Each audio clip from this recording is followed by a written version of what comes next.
No, not you.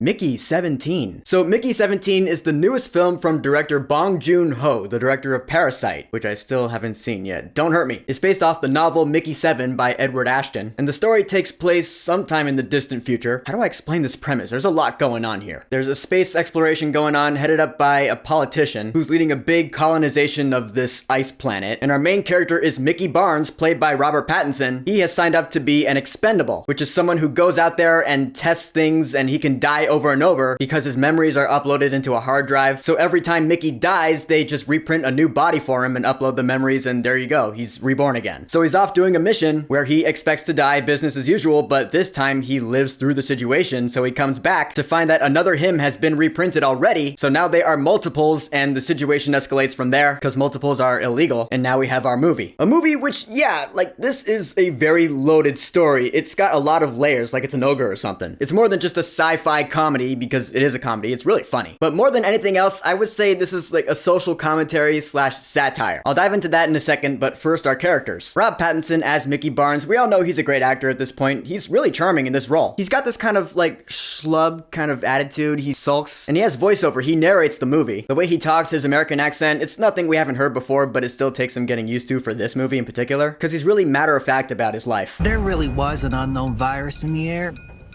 Lethal one? The voice he's putting on is more high-pitched when he's Mickey 17 than when he's Mickey 18, who's a little more aggressive, which is interesting because these are supposed to be multiples. They're like the same person, but Mickey 18 has a completely different personality than 17. It gets you to thinking, it's like, okay, these are different aspects of the original person's personality. Yeah, this is one of those like deep thought kind of movies. When he's Mickey 18, you're like, oh yeah, that is what he sounded like when he was Batman, more or less. And yeah, of course, it looks great when there's Robert Pattinson and Robert Pattinson acting opposite each other, like Ezra Miller in The Flash or Jim Carrey in Sonic 3. That technology has only gotten better over the years. Naomi Aki's in the movie. She plays Nasha. She's a love interest, so she's really good too. She's getting her name out there. I mean, no surprise. I thought she was really good when she was Whitney Houston. She's not gonna suddenly suck here. She had really good chemistry with both Robert Pattinson and Robert Pattinson. And then there's Kenneth Marshall, played by Mark Ruffalo, which, alright, this guy. When you first see him on screen, he's accompanied by his wife, played by Toni Collette, and immediately upon seeing him and hearing him talk, you're like, okay, yeah, I know who this is supposed to be, really. I'm not gonna say who it is because I don't want to get too deep into that, but yeah, it's really obvious. The funny thing about his character is that he's really a puppet on a string being controlled by his wife. They're both really good at just playing a couple of creeps, and like she's always telling him what to say and giving him the ideas that he spouts out. You look at like them and their mission and the way they carry themselves, and you're like, okay, yeah, it's not so subtle. Which I will say about this movie as a whole, it's not exactly subtle in its message, but the message it carries across, it does very well. This movie is, like I said, a satirical commentary on politics, using comedy, sci-fi, drama, and romance. So let's dive into those. The comedy. Not only is this movie funny because of how Robert Pattinson acts, but the parallels that this movie makes from like its fictional universe to our own. It's almost like this movie's making fun of how things are run around here. In fact, it's not almost like that. It is like that. It is doing that. And I'm not usually one for politics myself, but when the movie makes it so blatantly obvious that that's what it's trying to get across, I have to address it. And I was laughing out loud quite a few times throughout the film. The sci-fi. This movie takes place in the year 2054, so actually not too distant. That's just 30 years from now. That's actually kind of scary. And the technology that they use, it almost looks kind of retro. It has this really like thrown together machinery type vibe to it. The set design and all that, the gadgets they use, it looked really cool. It was like Alien meets Star Wars. It was really neat. I mean, especially given that they're on an ice planet and the snowsuits they wear, yeah, you think of Empire Strikes Back. It might be an homage to that if I'm being honest. This movie is also a drama. It touches on really heavy themes. Like this whole group that Mark Ruffalo's character is running, some of the things you hear him say, you're like, oh, that's not good. He's like bringing it back to old school cults. I don't want to dive too deep into spoilers, but I mean, you look at the symbol of this group that he wears. I don't know if they showed it in the trailer, but you look at it and you're like, okay, yeah. Again, not so subtle. It's all sorts of fucked up, which you gotta give credit to the filmmakers for going there, you know? There are some writers out there who would like panic from that. They would be like, oh, we can't do that in our movie. Bong Joon-ho is like, no, let's do that. We're gonna rub this in people's faces, be like, yeah, let's not do this in the future, guys. Because you look at some of the people in this movie and you're like, yeah, there are people like that right now in the world. You see them on the news. Just crazy fanatics wearing the hats. It's a little bit scary. And I find it interesting, and I actually applaud how well they were able to blend that commentary with a comedy sci-fi. The different tones balance very well. That's what I'm saying. And lastly, this movie's a romance. I wouldn't call it a romance first and foremost, of course, but you know, basically I'm just talking about the romance between Mickey and Nasha. And their relationship is one that you root for, and that's because their chemistry is really good. They both support each other. Nasha's really supportive of what Mickey's trying to do. So you're like, yeah, she's a cool chick. She's there for him when everyone else else just sees him as expendable. That's really sweet. So you're on their side. I will say a couple of things I will ding this movie for though. Sometimes the CG looked a little CG-ish. Like on this ice planet, the native inhabitants are these weird alien centipede, possum, armadillo things. And their design is really cool. They immediately reminded me of the Pokemon Snom. That's instantly what I thought of. But sometimes they just looked like really CG. Like it could have been fixed up a bit. That's what I'm saying. Really cool design though. Because they could be cute and also terrifying at the same time with the way they open up their tentacle mouths. It was really cool. Also the pacing of this movie. I felt it dragged on quite a few times. Never enough for me to want to check my watch, but like the setup, the whole prologue of the movie setting up the world and the rules. It was like half an hour before the title appeared on screen. I didn't think it was going to appear on screen. I thought it was going to be one of those movies where like we don't see the title in the beginning. And then half an hour goes by, it cuts to black, the title shows up. I was like, oh, okay. So that whole first half hour, that was just setup? Yeah, that was a little wonky to me. It was jarring. And I can't say it really fixed itself throughout the film. I felt the pacing was actually pretty wonky throughout. And I get that maybe that's because this is more of a slower film than I might be used to. I'm, more into big budget action films. This isn't an action movie. It's gonna be slower than that. I get that. So hey, it all comes down to personal preference. If you know what you like and you like that kind of stuff, then the pacing of this movie won't bother you. I'm just telling you where I'm coming from. The music in this movie I thought was awesome. I've never heard of this composer before, but dude, this score is like all over the place in a really cool way. It's eclectic. Can I say that? Like at one point the strings will be building up. It reminded me of a classical piece. Then in another scene, it sounds like ska almost. It's like the score goes between so many different genres. It's really unique.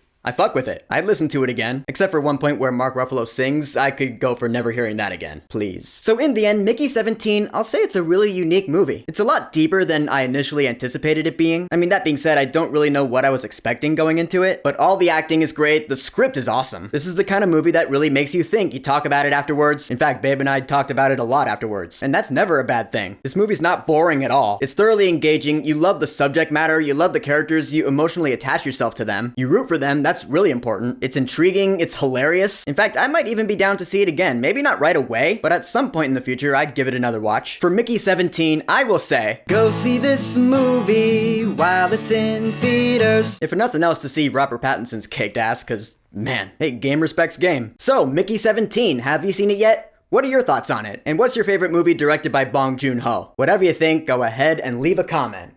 And of course, thank you for subscribing. Peace!